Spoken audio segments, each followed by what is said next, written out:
충동적으로 플렉스할 때도 있는데 이건 진짜 못하겠더라고요. 이런 걸 그리고 사는 사람이 있단 말이야? 라고 생각할 수도 있는데 진짜 희한하게도 이게 다 팔려요. 슈프림이야말로 21세기 마케팅의 끝판왕이라고 생각해요. 대체 뭐 하는 브랜드일까요? 안녕하세요. 뭐 좀 하는 언니 모하니입니다. 제가 고백하자면 사실 완전 화알못이에요. 거의 화장을 안 하고 다니는데 지금 이것도 남이 다 해준 거거든요. 그래서 화장품 살 일이 없는데 그래도 가끔씩 이렇게 예쁘고 작은 게 갖고 싶을 때가 있잖아요. 그럴 때는 그냥 만만한 립 제품만 많이 사요. 그래서 화장대에 보면은 막 쓰지도 않는 립 제품만 한 20개 정도 막 이렇게 막 내놨어요. 그래서 립 신상은 그래도 좀 알고 있는 편인데 이번에 나온 신상 중에 진짜 완전 꽂힌 게 하나 있거든요. 그게 바로 슈프림이랑 펜 맥그라스가 콜라보해서 내놓은 립스틱이에요. 펜 맥그라스는 세계적으로 유명한 메이크업 아티스트인데 립스틱에 입술 모양 장식이 있어요. 이게 트레이드 마크인데 이번에 슈프림이랑 하는 콜라보에서는 이 트레이드 마크를 그대로 남겨두고 립스틱 케이스를 슈프림의 상징색인 빨간색으로 만든대요. 제가 슈프림 공홈 가서 이거 미리 봤는데 색깔도 완전 빨간색이거든요. 근데 제가 사실 이 빨간색 바르지도 않고 사본 적도 없는데 이거 본 순간 이거 꼭 사야겠어 라는 생각이 막 들더라고요. 문제는 이걸 갖고 싶어도 가질 수가 없다는 거예요. 이 립스틱이 저 같은 월급쟁이가 못 살 정도로 비싼 건 아니거든요. 38달러 정도라고 하니까 환율 감안해도 5만 원이 안 되고 이 정도면 샤넬이나 생로랑 립스틱 가격이랑 비슷한데 이걸 또 아무나 살 수가 없어요. 일단 슈프림 매장이 한국에 없어요. 슈프림 매장은 미국, 영국, 프랑스, 일본 이렇게 4개국에만 있어요. 외국에 가서 사는 방법은 있죠. 그런데 얘네가 꼭 신상을 목요일에 가게에 갖고 와서 팔아요. 그러다 보니까 수요일 밤부터 사람들이 막 노숙해서 줄 서갖고 사거든요. 그러니까 제가 평일에 막 며칠씩 휴가 내고 안 가면은 살 수가 없어요. 이게 요즘 말하는 드롭, 그러니까 특정 제품을 몇 월 며칠에 내놓겠다고 얘기하고 출시하는 드롭 방식의 유행을 가장 먼저 선도한 거예요. 슈프림도 온라인샵이 있긴 해요. 한국에서 접속하면 일본 홈페이지로 연결이 되는데 이 립스틱은 뉴욕 매장에서만 판대요. 컴퓨터를 좀 한다는 애들한테 물어보니까 VPN 우회해서 미국 슈프림 사이트에 접속할 수 있대요. 그런데 그렇게 접속해도 못 사요. 슈프림은 400개 한정으로만 제품을 내놓잖아요. 제가 광클해도 절대 못 사는 거죠. 이거 살 수 있는 마지막 방법이 있어요. 리셀 시장에 나오는 걸 기다리는 거죠. 그런데 리셀 시장에서 슈프림 그 제품 가격은 원래 가격의 10배부터 시작을 한대요. 그러면 이 립스틱 가격은 400불 정도 된다는 얘기거든요. 제가 물욕도 좀 있고 충동적으로 플렉스할 때도 있는데 이건 진짜 못하겠더라고요. 근데 슈프림 왜 이렇게 갖고 싶은 거죠? 똥에도 슈프림 로고만 붙이면 팔린다는 얘기가 있잖아요. 슈프림에서 지금까지 별별 물건에 자기네 로고로 찍어서 팔았는데 그게 다 솔드아웃 되고 심지어 고가로 리셀이 되고 있어요. 뭐 소화기 이런 거에도 다 자기네 로고 붙여서 팔더라고요. 제가 제일 황당하게 생각했던 상품은 벽돌에 슈프림 로고를 찍어서 30달러에 판 건데 그건 리셀 가격이 최고 2000달러까지 올라갔어요. 이번 시즌에도 제가 공홈 보니까 치약이랑 어항 같은 걸 팔더라고요. 대체 이런 걸 왜 팔지? 이런 걸 그리고 사는 사람이 있단 말이야? 라고 생각할 수도 있는데 진짜 희한하게도 이게 다 팔려요. 이제 슈프림을 그냥 스트리트 패션 브랜드라고 보긴 힘들겠죠? 대체 뭐 하는 브랜드일까요?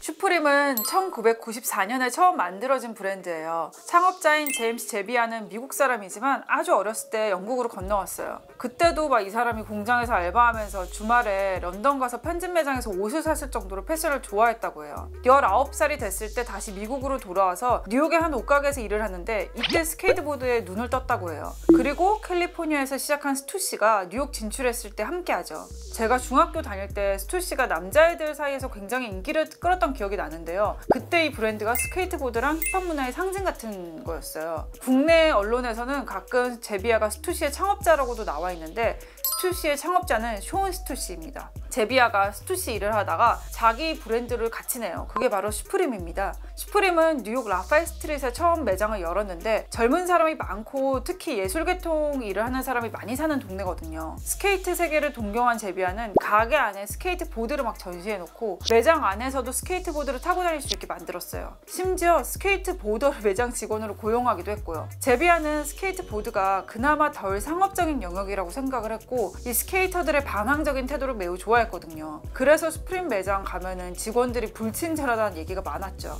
처음에 티셔츠 팔고 후드 팔다가 이게 점점 스케이트보드들한테 인기를 얻다 보니까 협업을 하기 시작합니다. 1996년에 반스를 시작으로 해서 나이키 SB 같은 스케이트보드 브랜드도 하고요. 제프 쿤스나 데미안 허스트 같은 예술가랑도 하고 레이디 가가 같은 가수랑도 콜라보를 하는데요. 결국 이게 너무너무 커져서 아까 말했듯이 별별 브랜드랑 콜라보를 다 하죠. 이번에 나온다는 그 치약도 콜게이트라는 유명한 치약 브랜드랑 콜라보하는 거고, 제가 진짜 갖고 싶은 콜라보는 400개의 게임이 들어있다는 게임보이 콜라보입니다. 2004년에 10주년 기념으로 나온 케이트 모스 콜라보 티셔츠는 100만 원에 지금 팔리고 있어요. 슈프림이 처음 매장을 차렸던 94년에 케이트 모스라는 이 모델이 케빈 클라인 속옷 모델이었거든요. 근데 슈프림이 자기네 로고 스티커를 뉴욕에 있는 그 케빈 클라인 커다란 광고판 있죠. 거기에 있는 케이트 모스 팬티 부분에 다 붙이고 다닌 거예요. 그래서 그때 케빈 클라인한테 소송까지 당했거든요. 그때 그 속옷 광고를 재현해서 티셔츠에 프린팅해서 내놓은 거라서 더 인기가 많아요. 슈프림이 한국에서 유명해진 건 루이비통과의 콜라보 때문인데요. 참 아이러니한 콜라보죠. 슈프림이 2000년에 루이비통 로고랑 자기 로고를 같이 새긴 스케이트보드를 내놓는데 루이비통은 이걸 보고 당연히 고소를 하죠. 심지어 제품을 다 태우라고 했을 정도로 열이 받았는데 2017년에 킴 존스가 루이비통 남성복 디자이너로 있을 때 두 브랜드가 콜라보를 합니다.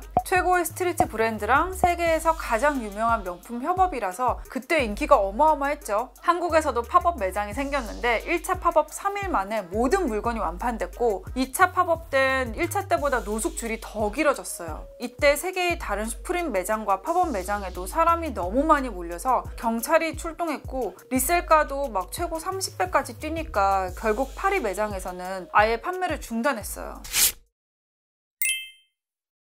슈프림이 예전에 케빈 클라인한테도 고소당하고 루이비통한테도 고소당하는데 이제 자기네가 워낙 유명해지니까 거꾸로 자기네가 소송을 거는 처지가 돼요. 한국에 슈프림 매장도 없고 물건은 400개 한정인데 막 홍대나 강남역 가면 20대가 슈프림 들고 다니는 게 그렇게 많잖아요. 이게 짝퉁이 워낙 많아서 그런 거죠. 2018년 12월에 삼성전자 중국법인이 슈프림이랑 콜라보한 스마트폰을 내놓겠다는 발표를 했을 때 완전 뒤집어졌어요. 그런데 알고 보니까 삼성전자 중국법인이 콜라보를 하기로 한 업체는 슈프림 짝퉁 업체였어요. 슈프림 이탈리아라고 알려진 곳인데 이 업체는 이탈리아에 슈프림이랑 똑같은 로고를 쓰는 가게를 차리고 그 안에 슈프림이 찍힌 티셔츠랑 가방 같은 걸 팔고 있어요. 이 매장을 진짜 슈프림 매장인 줄 알고 찾아가는 사람이 많고 장사가 잘 되니까 스페인까지 막 가게를 열고 유럽 전역에 배송을 해요. 그리고 막 세계 여기저기에 상표권 등록도 하거든요. 이 업체가 중국에서도 상표권 등록을 하고 아 우린 슈프림이야 라고 하고 다니니까 삼성전자 중국법인도 여기에 당한 거죠. 진짜 슈프림은 이 짝퉁 슈프림이랑 아직도 법정 다툼을 하고 있습니다. 이런 일이 일어날 수밖에 없는 게 진짜 슈프림이 상표권 등록에 좀 소극적이었어요. 슈프림도 로고를 독창적으로 만든 게 아니라서 그런 것 같은데요. 이 로고는 지난해 서울 아모레퍼시픽 미술관에서 개인전을 크게 연 바바라 크루거라는 아티스트의 대표작을 촬영한 거거든요. 나는 쇼핑한다, 고로 나는 존재한다 라는 작품으로 유명한데 왠지 플렉스 가득한 슈프림과 잘 맞는 것 같아요. 바바라 크루거는 자신의 작품에 쓰인 이 푸트러 서체가 자기 자신이 만든 게 아니라서 슈프림을 딱히 고소할 생각은 없다고 하네요. 창업자 제비야도 슈프림이란 이름 자체가 구찌나 샤넬처럼 고유명사가 아니라서 상표권 등록이 어렵다는 얘기도 했고요. 슈프림 측은 자기네들은 품질 좋은 옷을 만들어서 합리적인 가격에 파는 게 다라고 하지만 슈프림이야말로 21세기 마케팅의 끝판왕이라고 생각해요. 예를 들자면 뉴욕 지하철 티켓에도 자기네 로고를 찍으면서 하이 브랜드인 언더커버나 루이비통이랑도 콜라보를 하죠. 제비야는 한 인터뷰에서 이런 얘기를 해요. 요즘 젊은이들이 밥 딜런을 들으면서 오텐클랜이랑 존 콜트레인을 동시에 좋아할 수 있다는 걸 이해해야 한다고요. 이건 마치 안숙선 명창을 들으면서 BTS랑 조성진도 좋아할 수 있는 취향을 얘기합니다. 그러고 보니까 BTS도 지미 키멜 쇼 나갈 때 슈프림 진짜 많이 입었어요. 슈프림이 너무 비대해진 거 아니냐, 상업화된 거 아니냐는 비판을 받으면서도 제비야가 강조하는 이 오픈 마인드 때문에 계속 대중의 사랑을 받을 수밖에 없는 것 같아요.